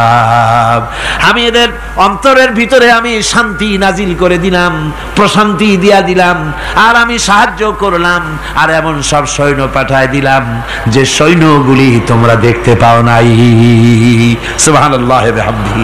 ভাইরা আমার, রাসূল করিম সাল্লাল্লাহু আলাইহি সাল্লাম এই বিপদের মাঝে, চরম বিপদের মাঝে অবিচলতা, দৃঢ়তা, কঠিন আত্মনির্ভরতা দেখিয়েছেন। এগুলি হলো ঈমানের 5ম নম্বরের উপকারিতা। আল্লাহর প্রতি ঈমান আনলে এভাবে পাহাড় সম ঈমান মজবুত হয়ে যায়।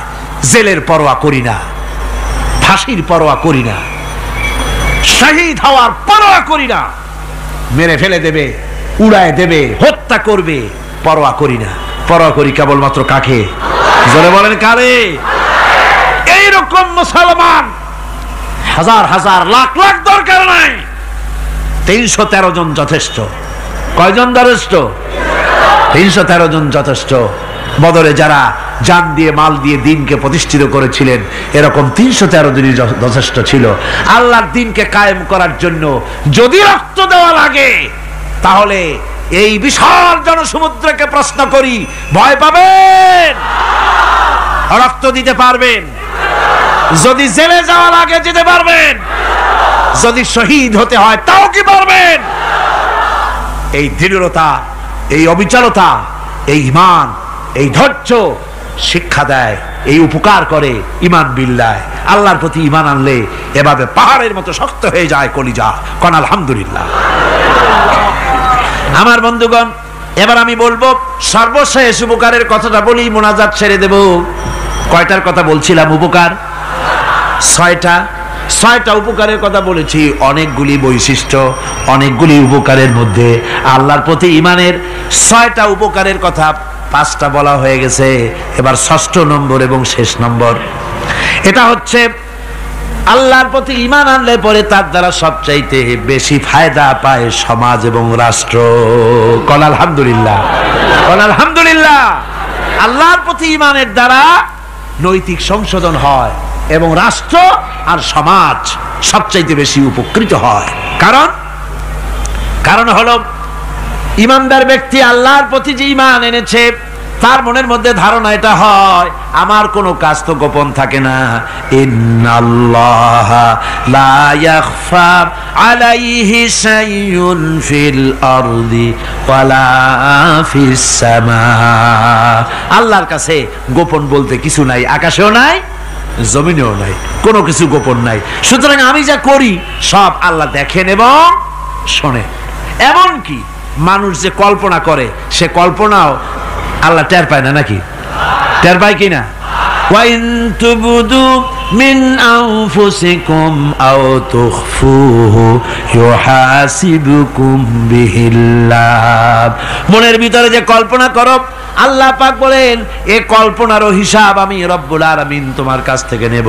ফায়ুআযযিবু মান ইয়াশাউ, যারে খুশি শাস্তি দেব আর যারে খুশি আমি maaf করে দেব। জোরে বলেন সুবহানাল্লাহ। ফায়াগফিরু লিমান ইয়াশা ওয়া ইউআযযিবু মান ইয়াশা, যারে খুশি maaf করব, যারে খুশি শাস্তি দেব, কল্পনারও হিসাব নেব। এই কথা মুমিনের যদি জানা থাকে তাহলে আর তার কোনো চিন্তা থাকে না, তার নৈতিক চরিত্র ভালো হয়ে যায়। কোন সুবহানাল্লাহ। মোনাজাতের কথা শুনে গতকাল বলছিলাম যে মোনাজাতের কথা শুনে যারা হাঁটে, আমি বুঝি না, আমার বুঝে আসে না যে এটা কেমন ধরনের নৈতিকতা। আপনি আপনার বিবেককে কি বুঝান? এই বিশাল জনসমুদ্র নিয়ে আল্লাহর কাছে হাত তুলবো, দোয়া করব, মোনাজাত করব, এই লোভ সম্বরণ করেন কি করে? আশ্চর্য কথা, আশ্চর্য কথা। আমার বন্ধুগণ, ঈমানদার লোক, আল্লাহর প্রতি ঈমান আসলে পরে সমাজ উপকৃত হয়, রাষ্ট্র উপকৃত হয়ে যায়। যেহেতু বান্দা জানে আমি দায়িত্বহীন কোনো কথা বলতে পারবো না, দায়িত্বহীন কোনো কাজ করতে পারবো না। আল্লাহ পাক বলেছেন, মা ইয়ালফিযু মিন কাউলিন ইল্লা লাদাইহি রাকীবুন আতীদ। বান্দা এমন কোনো কথা বলে না যে কথা আমার ফেরেশতারা রেকর্ড করে না রাখে। কাজেই মুমিন ব্যক্তি আল্লাহর ভয়তে দায়িত্বহীন কথা বলবে না। নির্বাচন আসতে পরে রাস্তা সোনা দিয়ে বান্দায় দেব, এই করব সেই করব, না খাইয়া কেউ মরবেন না। আসে না নির্বাচনের সময় সারাগালি বদনারা মঞ্চে দাঁড়িয়ে কত বড় বক্তৃতা করে, ভাইয়ের আমার, বোনের আমার, এবার আমার বোতল মার্কা বাক্স, আপনারা আমাকে ভোট দিয়ে দেশ এবং জাতির আরেকবার 12:30 বাজাইবার সুযোগ দিন। এবার ক্ষমতায় গেলে কেউ না খাইয়া মরবেন না, কিন্তু কি খাইয়া মরবে তাও বলে না। এর মারফতি অর্থ হচ্ছে এই, ওরা যদি ক্ষমতায় যেতে পারে তাহলে বিষ খাইয়া হোক, গুলি খাইয়া হোক, কিছু না কিছু খেয়ে মরতে হবে। একেবারে খালি পেটে মরলে গ্যাস্ট্রিক হওয়ার সম্ভাবনা আছে। ঈমান বিল্লাহ যদি না থাকে, আল্লাহর ভয় যদি না থাকে, তাহলে দায়িত্বহীন কথা বলে। আর আল্লাহর ভয় যদি থাকে তাহলে নৈতিকতার সংশোধন হয়ে যায়, দায়িত্বপূর্ণ কথা বলে, মানুষকে ফাঁকি দেয় না। আমার বন্ধুগণ, আল্লাহ রাব্বুল আলামিন তার বান্দা যারা আল্লাহকে ভয় করে, সে ভয় করা বান্দাগুলির মনের মধ্যেই চিন্তা এসে যায়, আমি যেখানে থাকি না কেন আল্লাহ আমাকে দেখতেছেন, শুনতেছেন। রাতে হোক দিনে হোক যেখানে আছি আল্লাহ আমারে দেখতেছেন। আল্লাহ পাক বলতেছেন, ওয়া হুয়া মাআহুম ইজ ইউবাইতুনা মা লা ইয়ারদা মিনাল কওলি ওয়া কানা আল্লাহু বিমা ইয়ামালুনা মুহীতা। আল্লাহ পাক বলেন, আমি তো আমার বান্দার নিকটে তখনও থাকি যখন সে গোপনে গোপনে রাতের বেলায় আমার মর্জির খেলাফ পরামর্শ করে। আমার মর্জির খেলাফ পরামর্শ করতেছে রাত্রে, আমি তো তখনও কাছে থাকি, ওটা আমি শুনি। ঈমান যদি আসে তাহলে এই সব কাজ থেকে সে বিরত থাকে। সে যদি কম হয় সেখানেও আল্লাহ, বেশিও যদি হয় সেখানেও আল্লাহ। এমন কোন জায়গা আছে নাকি চিটাগংয়ে যেখানে আপনি একটা আকাম করবেন আর আল্লাহ টের পাবে না? কোন আছে নাকি? আচ্ছা, চট্টগ্রামে না থাকুক, বাংলাদেশের কোন জায়গা আছে নাকি? পার্বত্য চট্টগ্রামে যত পাহাড় আছে, উঁচু নিচে জায়গা আছে, ওই জায়গায় বোধহয় আছে নাকি? সারা পৃথিবীতে আছে কোথাও? আল্লাহকে ফাঁকি দেওয়ার জায়গা কোথাও? সব স্পষ্ট। আল্লাহ কি ঘুমায় নাকি? ঘুমায়? তার কাছে দিনও যা রাতও তাই, সমানে তিনি দেখতে পান, শুনতে পান, সবকিছু দেখতে পান, সবকিছু শুনতে পান। তাকে ফাঁকি দেওয়ার কোনো উপায় নাই। এই জন্য ৬ষ্ঠ নম্বরের উপকার যেটা হয় সেটা হলো সমাজ উপকৃত হয় ওই মানুষ দিয়ে যার মধ্যে ঈমান আছে। হযরত ওমর রাদিয়াল্লাহু তাআলা আনহু রাতের আধারে শেষ রাত্রে ঘুরতেছিলেন, দেখেন এক বাড়িতে কথা হচ্ছে, কথাবার্তার আওয়াজ পাওয়া যায়। মনে করলেন কোন অসুখ বিসুখ নাকি। ঘরে গিয়ে কান পাচ্ছেন দেওয়ালের সাথে, শুনতে পাচ্ছেন ভিতরে বুড়ি মা তার মেয়েকে বলছে, এই মেয়ে ওঠ, উটের দুধ দোয়াই নিয়ে আসছি, এর মধ্যে পানি মিশা, তারপর সকালে বাজারে নিয়ে যা। মেয়ে বলছে, মা এই কামটা আমি পারবো না। কেন পারবি না?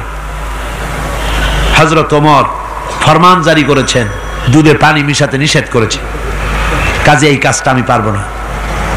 আরে বেটি, আমিরুল মুমিনিন দেখ এখন কোথায় যায়, ঘুমায় আছে। সে কি দেখতেছে নাকি যে পানি মিশাই না কি মিশাই? মেয়ে বলতেছে, মা আমিরুল মুমিনিনকে ফাঁকি দেওয়া যেতে পারে, তার পুলিশ বাহিনীকে ফাঁকি দেওয়া যেতে পারে, কিন্তু আল্লাহ রাব্বুল আলামিনের চোখকে ফাঁকি দেওয়া যাবে না। হযরত ওমর এই কথা শুনে বাড়ি চলে গেলেন আর নিজের ছেলেকে ডেকে বললেন, ছেলে আমার, অমুক জায়গায় একটা বাড়ি আছে, সেখানে একটা যুবতী মেয়ে আছে, ওই মেয়েটার বিয়ে হয়েছে কিনা শোনো, যদি বিবাহ না হয়ে থাকে তুমি তোমার নিজের বিয়ের প্রস্তাব দাও। আমিরুল মুমিনিন এই মেয়েটা সুন্দরী কেমন, স্বাস্থ্য কেমন কিছুই দেখলেন না, দেখলেন তাকওয়া। কি দেখলেন? আল্লাহর ভয়। আল্লাহর ভয় যখন একটা জাতির মধ্যে আসে, পুলিশ লাগে না, পুলিশের কাজ কমে যায়। পুলিশ তো পাহারা দিতে দিতে অস্থির হয়ে যায়, সারা রাত দিন সমানে কষ্ট করতে হয় তাদের। অধ্যাপক মুফিজুর রহমান সাহেব কালকে যে কথাটা বলছিলেন, আসামি পুলিশেরা কত কষ্ট করে জানবাজি করে আসামি ধরে, আর টেলিফোন আসে, হ্যালো কে, চিটাগংয়ের এসপি নাকি? বলে হ্যাঁ। কারে ধরছো? ধরছি তো বল্টু মিয়ারে। ছাড়ো মিয়া, বল্টু আমার দলের লোকটা তুমি ঠিক পাও নাই, তোমার নাক টাইট দিয়ে দেবে। বল্টুরিও ছাড়ো আর তার বন্দুকও ছাড়ো, ঠিক কিনা আমার ভাইয়েরা? সুতরাং ঈমান যদি এসে যায় জাতির মধ্যে, পুলিশের দরকার হবে না, পুলিশ দরকার হবে কিন্তু তাদের ডিউটি কমে যাবে। আসামিরা আর অন্যায় কাজ কম করবে। রাসূলুল্লাহ যখন প্রেসিডেন্ট হয়েছিলেন, একজন মহিলা জিনা করেছিল, হাদিস শরীফে এসেছে ওই মেয়ে লোকটাকে জিনা করতে কেউ দেখে নাই। জিনা করার পর তার মধ্যে অনুভূতি জাগলো, এমন পাপ করেছি, এখন তো আমার জাহান্নাম ছাড়া উপায় নাই। মেয়ে লোকটি রাসূলুল্লাহর কাছে এসে গেলেন, এসে বললেন, হুজুর আমি তো জিনা করেছি, আমারে শাস্তি দেন। হুজুর মুখ ডান দিকে ফিরালেন, মেয়ে লোকটা ডান দিকে এলো, বললো জিনা করেছি, শাস্তি দেন। হুজুর বাম দিকে ফিরলেন, মেয়ে লোকটা বাম দিকে এসে বললো জিনা করেছি, শাস্তি দেন। মেয়ে লোকটা কিন্তু জানে জেনার শাস্তি সহজ ব্যাপার নাই, পাথর মেরে উড়িয়ে দেওয়া। মৃত্যুদণ্ড জানা আছে তার। এরপরে মেয়ে লোকটা চিন্তা করেছে দুনিয়ায় পাথর খেয়ে মরবো, কিন্তু তবুও জাহান্নামের কঠিন আগুন সহ্য করতে পারবো না। রাসূলুল্লাহ বললেন, ও মেয়ে লোক, তুমি কি জিনা কর্তৃক গর্ভবতী হয়েছো নাকি? মেয়ে লোকটা বলল, হুজুর আমি গর্ভবতী হয়েছি। হুজুর বললেন, তুমি অপরাধ করেছো, তোমার গর্ভস্থিত সন্তান তো কোনো অপরাধ করে নাই, সুতরাং শাস্তি এখন দেওয়া যাবে না, ডেলিভারি হোক তারপরে শাস্তি দেব। মেয়ে লোকটা চলে গেলেন। আল্লাহর নবী তার নামে কোনো কেস ফাইল করেন নাই, গোয়েন্দা বিভাগের পুলিশ লাগান নাই। ডেলিভারির পর এই মেয়ে লোক আবার এসে হাজির, পুলিশ দিয়ে আনা লাগে নাই, আবার এসে হাজির। হুজুর আমি সেই হতভাগিনী, বলছিলেন ডেলিভারির পর বিচার করবেন, এই যে বাচ্চা হয়েছে, এ বাচ্চার দায়িত্ব কাউকে দেন, আর আমারে তাড়াতাড়ি শাস্তি দেন, আমি যদি মরে যাই আমি জাহান্নামে চলতে পারবো না। হুজুর বললেন, অপরাধ তুমি করেছো, এই বাচ্চার অধিকার আছে তোমার বুকের দুধ খাবে, আমি সেই অধিকার বাচ্চাকে নষ্ট করতে পারি না, বাচ্চা দুধ ছাড়ুক তারপরে এসো। 2 বছর যেতে না যেতে ওই মেয়ে লোকটি বাচ্চারে কোলে করে নিয়ে এসেছে, পুলিশ লাগে নাই, গোয়েন্দা বিভাগের কাউকে পাঠানো লাগে নাই, মেয়ে লোকটি বাচ্চা কোলে করে নিয়ে এসে হাজির। হুজুর আমারে চিনছেন নাকি? আমি তো সেই হতভাগিনী, জেনা করছিলাম, বিচার চাইছিলাম, ডেলিভারি পরে হবে বলছিলেন, দুধ ছেড়ে দিলে পরে হবে বলেছিলেন, আমার ছেলে এখন দুধ ছেড়ে দিয়েছে, আমি তারে রুটি খাওয়া শিখাইছি, দুধ ছাড়া এখন সে বাঁচবে, আমি তার হাতে রুটি দিয়ে আনছি, দেখেন ও রুটি খেতে পারে, আর দেরি করবেন না, আমার বিচার করে দেন। রাসূলুল্লাহ ছেলেটার দায়িত্ব কাউকে দিয়ে দিলেন, আর বললেন এই মহিলাটিকে নিয়ে যাও, বুক পর্যন্ত মাটির মধ্যে গেড়ে দিয়ে তারপরে রজম করো। মেয়ে লোকটিকে বুক পর্যন্ত গেড়ে দেওয়া হলো, চতুর্দিক থেকে পাথর মারা হচ্ছিল, পাথরে লেগে শরীরে রক্ত ছিটে এক সাহাবীর গায়ে লাগলো, সাহাবী তারে গালি দিয়েছিলেন। হুজুর শুনে বললেন, সাহাবী গালি দিও না, এই মেয়ে লোকের তওবা আল্লাহর কাছে এত কবুল হয়ে গেছে, যদি এই তওবাকে ভাগ করে দেওয়া হয় গোটা মদিনাবাসীর নাজাতের জন্য তা যথেষ্ট হয়ে যাবে। সুবহানাল্লাহ, পুলিশ লাগে নাই, এমন সমাজ কায়েম হয়, ঈমান বিল্লাহ, আল্লাহর প্রতি ঈমান যদি এসে যায়, জাতির যদি রক্তে রন্ধ্রে রগে রেশায় যদি ঈমান এসে যায়, তাহলে পুলিশ বিডিআর আর্মি আরামে ঘুমাবে, তাদের জন্য পরিশ্রম হবে না, কষ্ট হবে না, অপরাধ প্রবণতা কমে যাবে, মানুষের অশান্তি কমে যাবে, শান্তির বন্যা প্রবাহিত হয়ে যাবে। সুবহানাল্লাহ বিহামদিহি। এই জন্য রাসূলুল্লাহ বলেছিলেন, খায়রুল কুরুনে কারনি, সর্বশ্রেষ্ঠ যুগ কার যুগ? জোরে বলেন না, সর্বশ্রেষ্ঠ যুগ কার যুগ? রাসূলুল্লাহর যুগ। জোরে কোন কার যুগ? রাসূলুল্লাহর যুগ। এই জন্য আমি আপনাদের খেদমতে আরজ করতে চাই, ইসলাম এ ধরনের সীমারেখা ঠিক করে দিয়েছে, তিলকা হুদুদুল্লাহ ফালা তাতাদুহা, এ হলো আল্লাহর সীমারেখা, এই সীমারেখাকে ভঙ্গ করো না, লঙ্ঘন করো না, আল্লাহর উপরে ঈমান পরিপূর্ণরূপে আনো এবং এই ঈমানের উপরে ভিত্তি করে নিজেদের জীবনকে পরিচালিত করো। এই ঈমান যদি জাতির ভিতরে এসে যায়, তাহলে বৈষয়িক জীবনে, দুনিয়ার জীবনে সত্যিকারের যদি শান্তি পেতে চাই, আল্লাহর উপরে ঈমান আনতে হবে। ইহকাল পরকালে যদি নাজাত পেতে চাই, আল্লাহর উপরে ঈমান আনতে হবে। আর আমরা আমাদের চিন্তা ভাবনায়, ওঠায় বসায়, চলায় ফেরায়, সর্বত্র আল্লাহর উপরে পরিপূর্ণ মাত্রায় ঈমানটা যদি এসে যায়, তাহলেই শান্তি, তাহলেই মুক্তি, গোটা সমাজ শান্তি পাবে, আমরা দুনিয়ায় আরাম পাবো, কিয়ামতে জাহান্নাম থেকে মুক্তি পাবো। জোরে কোন আমিন, আরো জোরে কোন আমিন। বন্ধুগণ, আল্লাহর প্রতি ঈমানের এই কথাগুলি আবারও স্মরণ করিয়ে দেই। লাইসাল বিররা আন তুওয়াল্লু বুজুহাকুম কিবালাল মাশরিকি ওয়াল মাগরিব, পূর্ব পশ্চিমের যত মাথা ঘুরাও, এটাই কোনো কল্যাণের কাজ আসলে নয়। আসল কাজ আল্লাহর উপর ঈমান। আসল কাজ কি? চিল্লা এখন, আসল কাজ কি? আল্লাহর প্রতি